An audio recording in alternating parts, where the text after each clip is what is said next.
Good morning. Today on Rick's Reloading Bench, I'm going to show you my method of cleaning the AR-15. First thing we'll do,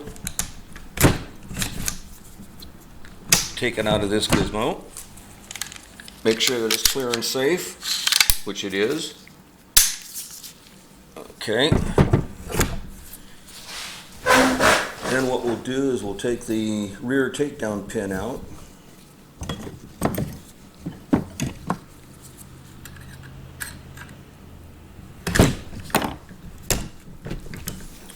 Remove the bolt carrier group.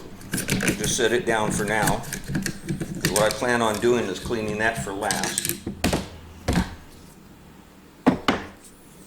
Okay. Now I like using a bore guide when I'm doing my cleaning, and so I'll go ahead and put the bore guide in, and I'll immediately take it out because what we're going to do first is we're going to clean the chamber. And I use a nice stiff handle with a bore brush.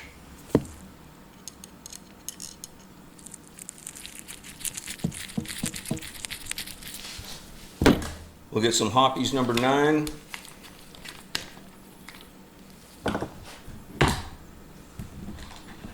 I like using these applicators.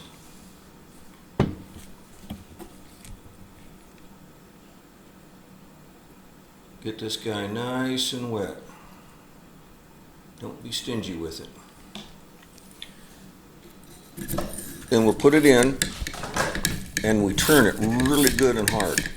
And this gets all of the crud residue out of the bore, out of the chamber.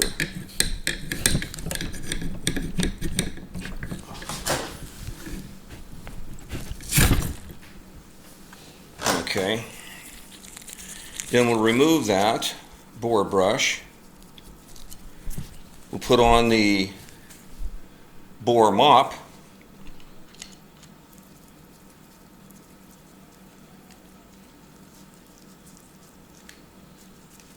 Now we're not going to wet this one up at all. All we want to try and do is get everything out of there.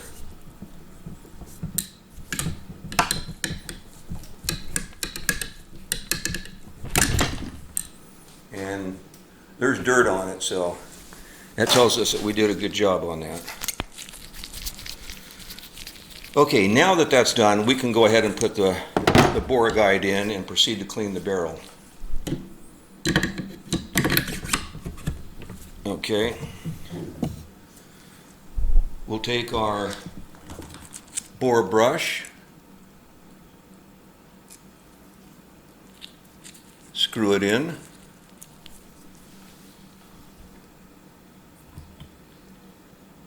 again we'll get it nice and wet with the Hoppies, and then we'll make 10 passes. 1, 2, 3, 4, 5. We'll go with 5. Now, one of the reasons that I like using the bore guide is because the type of jag I use is different than most of your jags. I use what is called a Parker Hale jag. And what these do is they don't have a point on them. They have a round end, and you wrap the patch around this way. So when you're putting it through, you're using 100% of the patch. So what we'll do first is we'll wet this guy up, put on a .22 caliber patch.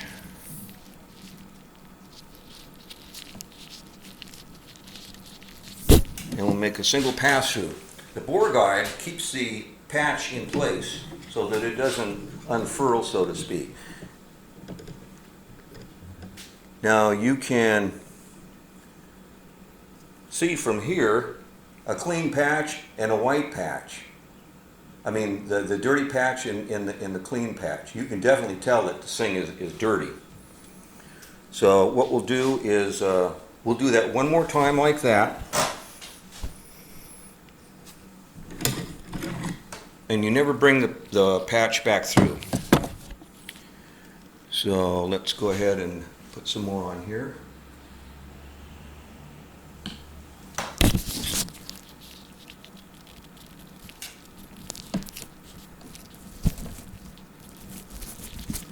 Like that. Run that guy through. Okay. Now, with 2 wet patches in there, we'll start putting dry patches in and see how we're doing.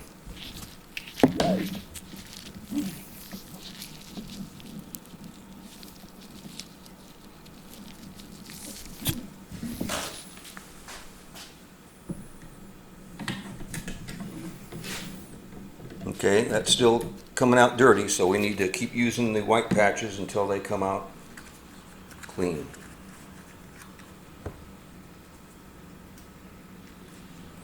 There's no magic number to how many patches you use. You just repeat until you get the desired effects that you're looking for.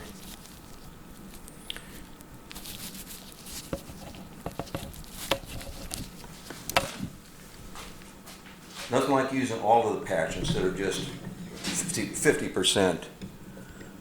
Okay, now that's coming out relatively clean. I think we'll make one more pass on that and call it a day.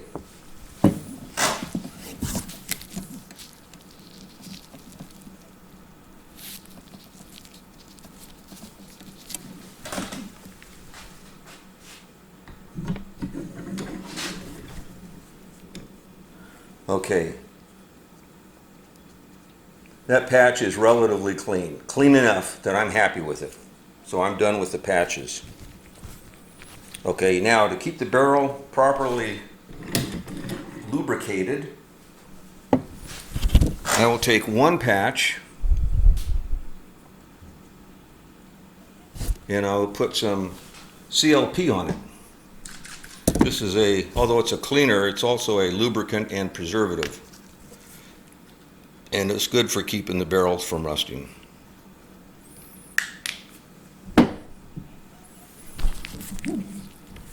So we'll go ahead and put that on. Run that through.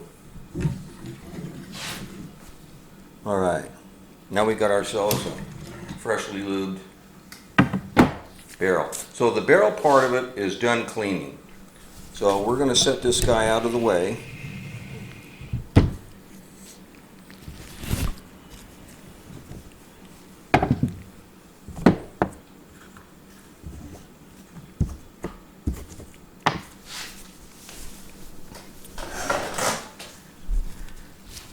And we're going to move on to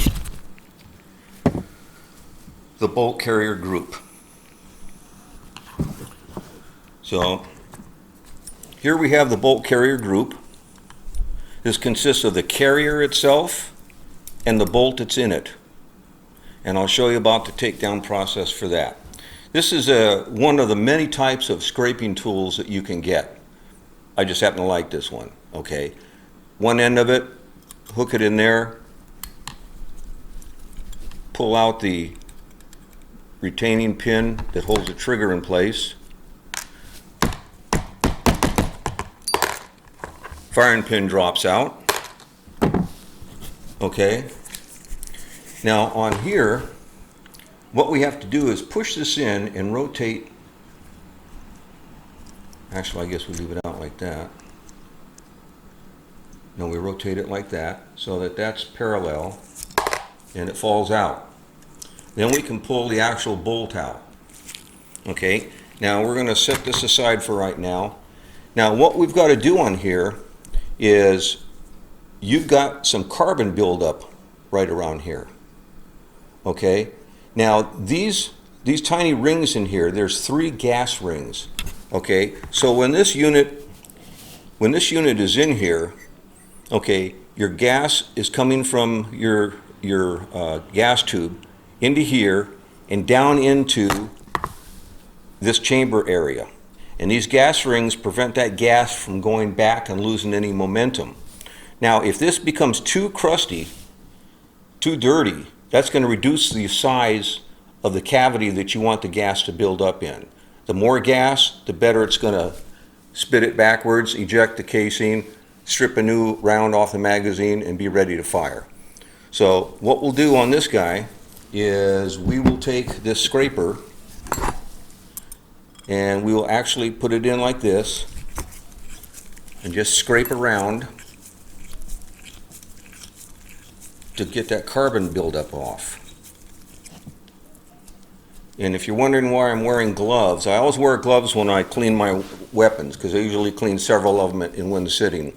And you'd be surprised how dirty your hands get over a period of time.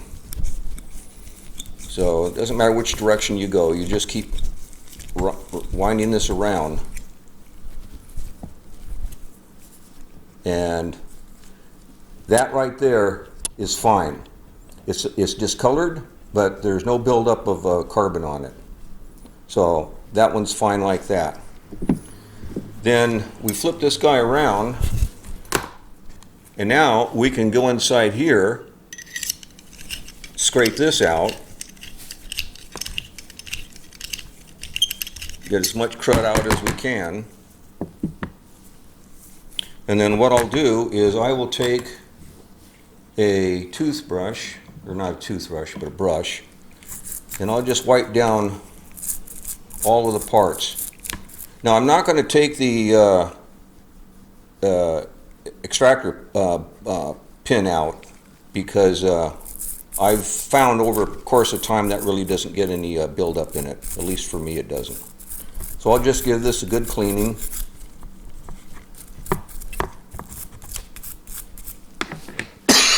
Pardon me. Hoppies is a little potent. Okay, I'll just use like a 30 caliber patch, wipe it all down, make sure that there's nothing in here where the extractor is going to have any issues with catching the casing when it's spent and getting ready to be ejected. So we'll clean all that out. Okay, we'll set that down. We'll take the firing pin, which has a little bit of dirt on it, but not much, and we'll just wipe that down, just so she looks nice and shiny. And we'll set the firing pin down. This bushing in here, we'll just kind of wipe it down, and the bolt carrier group, or actually the carrier itself, we'll just go ahead and give that a little bit of a scrub. These are going to be your lube points, where you're going to put grease on these guys when you're all done with it. And what I'll do is use a paper towel on this. It's not really a big deal to clean this. You can see dozens of YouTube videos on how to clean them. And you can clean it in any way you like. I'm just covering the areas that I feel that are important to me. Cleaning out the bore, cleaning out the barrel, putting a little bit of preservative on the barrel, the inside of the barrel. Now I won't do this every single time I'm using my AR-15. I usually shoot less than 100 rounds whenever I go out with it, and that has, the only thing I'll do is I'll clean the barrel, of course, but I won't take this apart, because it really doesn't get that dirty. I have purposely let this get dirty for months, and although it did have carbon buildup on it, it wasn't really bad. Okay, then we'll take the cotter pin out, wipe it down. Now, when we put this back together, you're going to find that there is a hole on each side. Okay? Now, one hole is bigger than the other.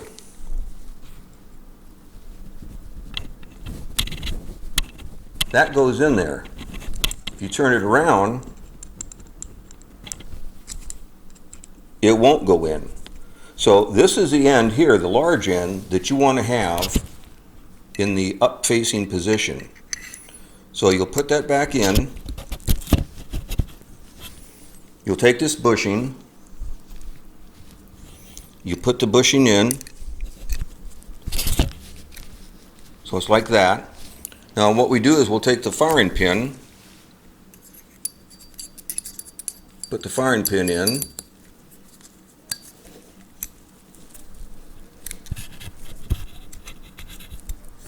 Like that.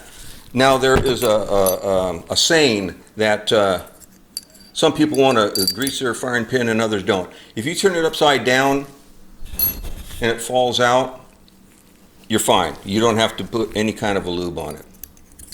So I'll put the firing pin back in.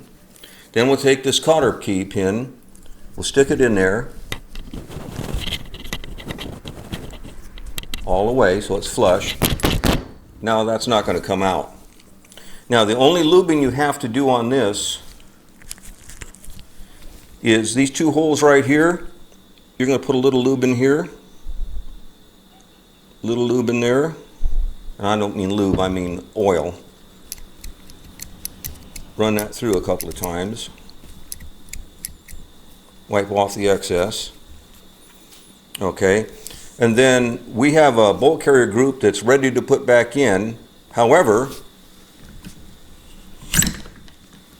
what we have to do is put our grease on it. Now this stuff here that I'm using is called EWL Extreme Weapons Lubricant. This is a very popular lubricant. It works very, very well. So what we're going to do, so on these rails right here, we're going to put some of that, because this is where it rides on the in the frame. Okay. Now you notice you got two positions for this guy, in and out. If it's in, you'll never get it inside the receiver. So a common trick is to shake it so that it sticks out. Once it sticks out, you're good to put it back in.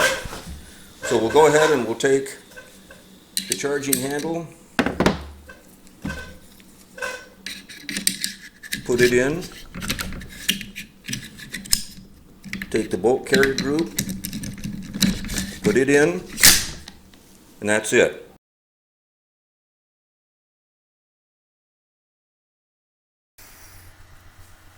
The carrier bolt group is the heart of the operating system. After a round is fired, the bullet travels down the barrel. Once it gets past the gas port in the barrel, the hot gas pressure with carbon fouling travels down the gas tube where it enters through the carrier key. Then this combination of gas pressure and fouling enters the carrier key and into the chamber just to the left of the gas rings. The gas rings prevent any leakage back to the extractor, and the force causes the entire unit to be thrust back against the buffer spring.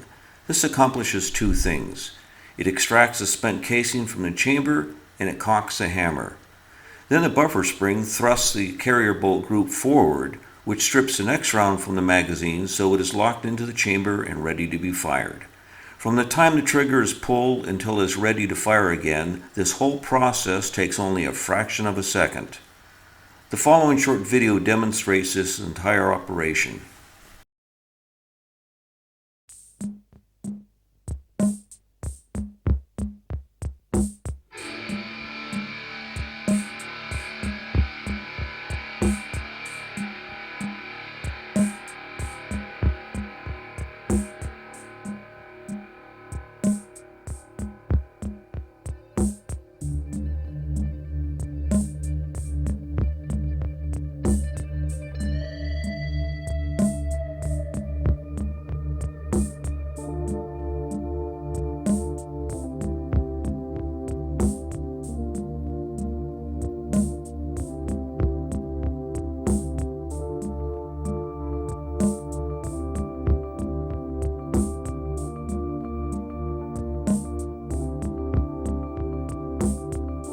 I can feel